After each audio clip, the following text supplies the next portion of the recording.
Back to TechnocratNJ, and I'm Namya back with yet another video for you. Well, you might be wondering what kind of video is it today? It's neither a Minecraft video, nor is it a podcast. Well, to be honest, my political science teacher had given us a project to work upon with basically flip teaching the American operations that were carried out, and the topic given to me was the Operation Desert Storm. So I thought to make a YouTube video to apprise you all as well regarding what all happened. Well, welcome to the Desert Storm Operation, a turning point in history. We'll be exploring one of the most pivotal moments in recent history. This operation, launched in response to the invasion of Kuwait by Iraq, held immense significance not only for the Middle East, but for the world at large. The purpose of this presentation is to delve into the historical context, objectives, key players, and various aspects of the Desert Storm operation. We will examine the technological innovations, humanitarian aspects, and the lasting legacy of this operation. Before we delve into the operation itself, it's crucial to understand the series of events that led to this momentous military endeavor. In August 1990, Iraq, led by President Saddam Hussein, launched a swift and unprovoked invasion of Kuwait. This military action, which caught the international community by surprise, resulted in the occupation and annexation of Kuwait by Iraq. This invasion was driven by a combination of territorial claims, economic disputes, and regional power dynamics. It triggered widespread condemnation, leading to a rapid international response, including economic sanctions and ultimately the formation of the coalition that conducted Operation Desert Storm in 1991 to liberate Kuwait. This invasion had profound and lasting implications for the geopolitics of the Middle East and the broader international community. This international community rallied to form, a coalition to counter the aggression of Iraq's invasion of Kuwait in several key ways. First was the United Nations resolution. The UN played a central role in this. On August 2, 1990, the UN Security Council passed Resolution 660, which strongly condemned the invasion and called for the immediate and unconditional withdrawal of Iraqi forces from Kuwait. Economic sanctions were filed, there were diplomatic efforts, there were formation of the coalition with over 30 countries with Western powers like US, the UK, France, Arab, and other countries.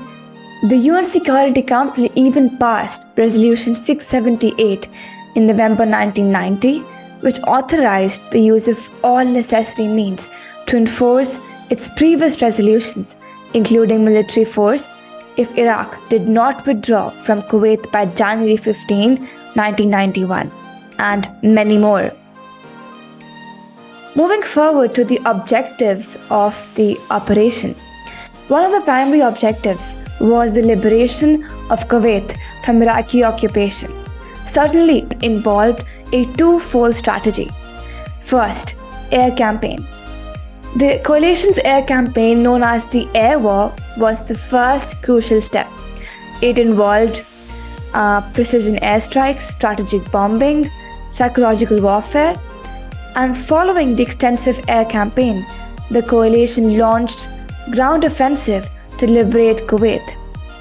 A coalition of well-coordinated ground forces, including US, British, and other coalition partners, deployed a substantial number of troops, armored units, and artillery. The ground campaign included flanking maneuvers to encircle and isolate Iraqi forces in Kuwait. This reduced their ability to maneuver and reinforced the psychological pressure on them. They also executed simultaneous attacks to prevent Iraq from concentrating its defense in one area. And this strategy exploited the element of surprise and aimed to disorient the Iraqi military. The coalition forces engaged in urban warfare within Kuwait City, aiming to liberate the capital from Iraqi operation. So, these combined air and ground strategies effectively broke the Iraq Defense Force and led to the liberation of Kuwait. The well-coordinated efforts of the coalition forces, coupled with the psychological and logistical aspects of the campaign, played a very important role to achieve this goal. The operation was not only aimed to liberate Kuwait, but also to contain the expansionist ambitions of Saddam Hussein's regime. Operation Desert Storm sought to protect the broader stability of the Middle East by preventing further Iraqi aggression, which could destabilize the region. Its success established a precedent for collective international action to maintain regional stability, discouraging other nations from pursuing similar expansionist agendas. To add to that, the coalition's restraint in not pursuing regime change in Iraq aimed to avoid potential power vacuums and further regional turmoil. Moving forward to the key players, United States. The role of the United States as the primary driving force behind the coalition and its leadership is exactly the key focus. The coalition partners played diverse and complementary roles, contributing militarily, diplomatically, financially, and logistically to the success of Operation Desert Storm. Their collective efforts demonstrated the strength of international cooperation in addressing regional conflicts and deterring aggression. Namely, Arab states, European allies, logistical and financial support were provided by certain nations. As Australia and Canada contributed to the naval assets to the operation, aiding in the enforcement of naval blockade against Iraq. There were diverse military contributions as well.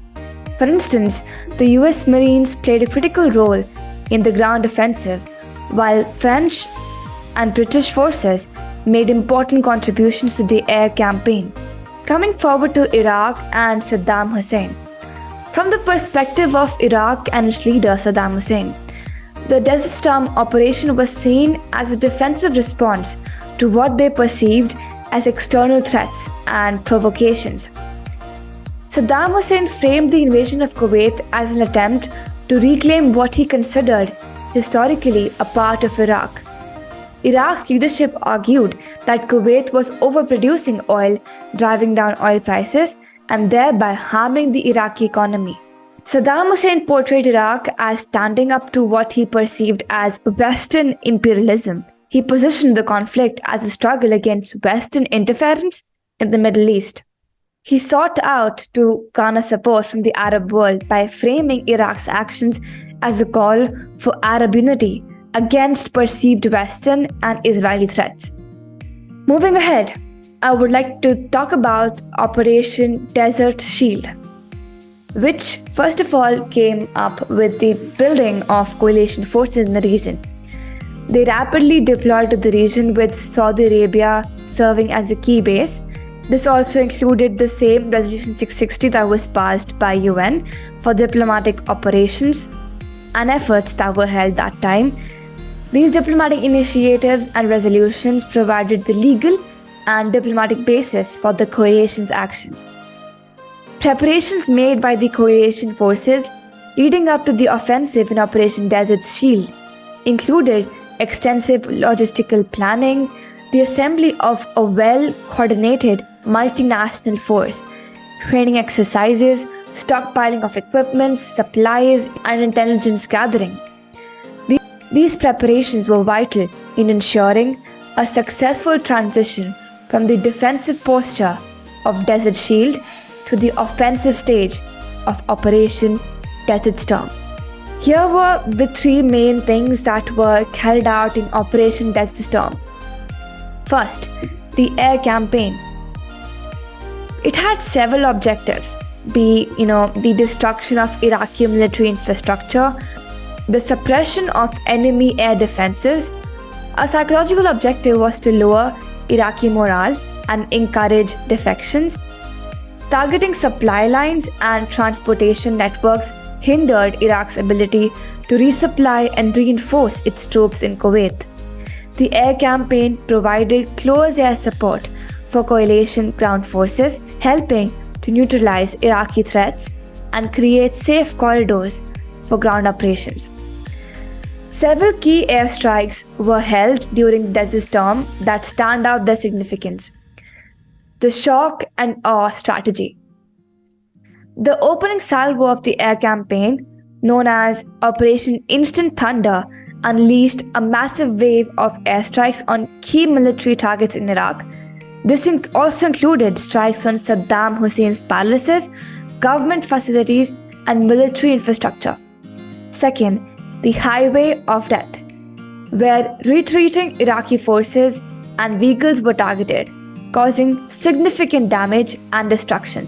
A precision airstrike on the Emiria civilian shelter in Baghdad, which was mistakenly identified as a military facility, resulted in a tragic civilian loss of life and became a symbol of collateral damage.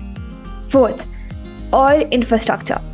Strategic strikes were launched against Iraq's oil infrastructure to disrupt the country's economic capabilities and reduce its capacity to further military endeavors.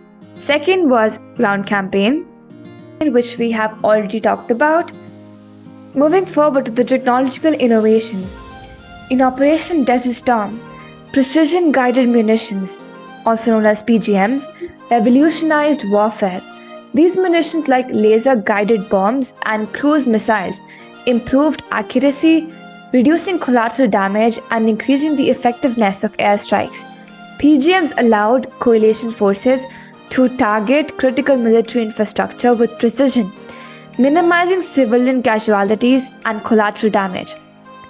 Satellite communication and intelligence played a pivotal role in Desert Storm. It provided real-time communication and data transfer capabilities, enabling the coalition forces to coordinate their actions effectively. This technology facilitated the rapid exchange of critical information, allowing for strategic decision-making and targeting based on the latest intelligence, contributing to the operation's success. Night vision technology offered a significant advantage to the forces during the night operations. With the ability to see in low light conditions, the coalition troops could conduct nighttime maneuvers and raids, catching the Iraqi forces off guard. Imagine them, just sleeping one night, and all of a sudden the coalition forces are like, hands up, we are there to arrest you. That was funny, right? Okay.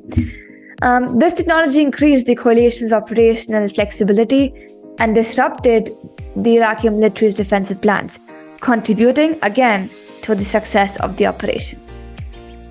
The Desert Storm operation had a significant impact on civilians in Kuwait and Iraq.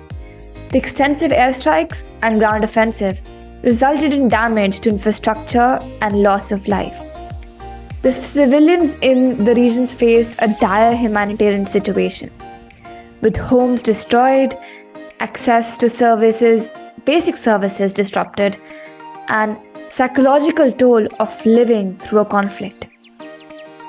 The conflict led to significant refugee crisis and displacement of people.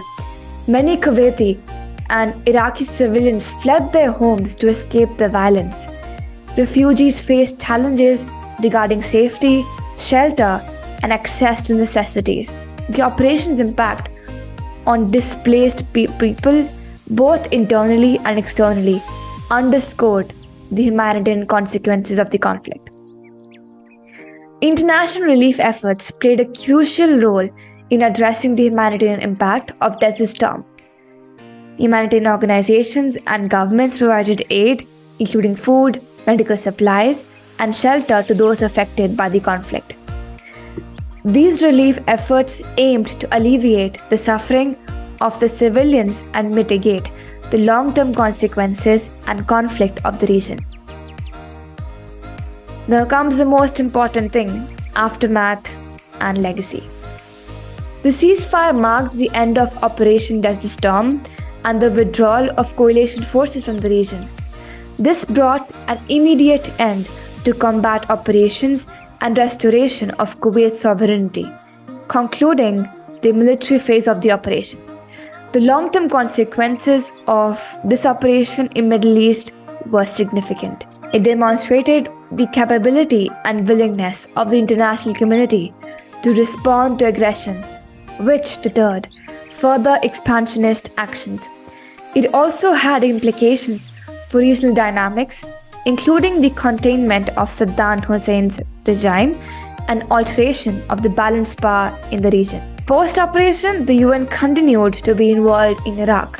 Sanctions were imposed to pressure Iraq to comply with the UN resolutions and disarm. These sanctions had a lasting impact on Iraq's economy and international relations, contributing to subsequent geopolitical developments in the region. It taught us a lot about diplomacy and international cooperation, the role of technology in modern warfare, and impact on the US military strategy as well. To conclude, we've explored the Desert Storm operation's historical significance, the objectives, key players, and its lasting legacy. This operation indeed marked a turning point in modern history, with far-reaching consequences for the world order. From a humanitarian perspective, it has taught us so many lessons that this operation highlights the need to prioritize the protection of civilians during military interventions. It underscores the importance of providing humanitarian aid to those affected by conflict. It emphasizes the international community's response to the humanitarian crises and protection of human rights. Military actions must be guided by ethical principles, ensuring that force is used as a last resort and in proportion to the threat. It sets an example of upholding ethical standards during armed conflicts. Lastly, this operation reminds us of the long-term consequences of armed conflicts on the well-being of civilian populations. It also underscores the need for post-conflict reconstruction and rehabilitation. I hope you enjoyed listening to this long lecture, and basically even it helped me to revise my concept of Desert Storm operation, and hope it has helped you out as well. So thank you so much everybody for watching this video. Please look forward to more videos like this because it helps me as well to revise my concepts and to share with you all as well. Thank you so much. I hope you have a wonderful day. This is Namya Joshi signing off. Subscribe to the channel, like this video and share it. Thank you. Bye-bye.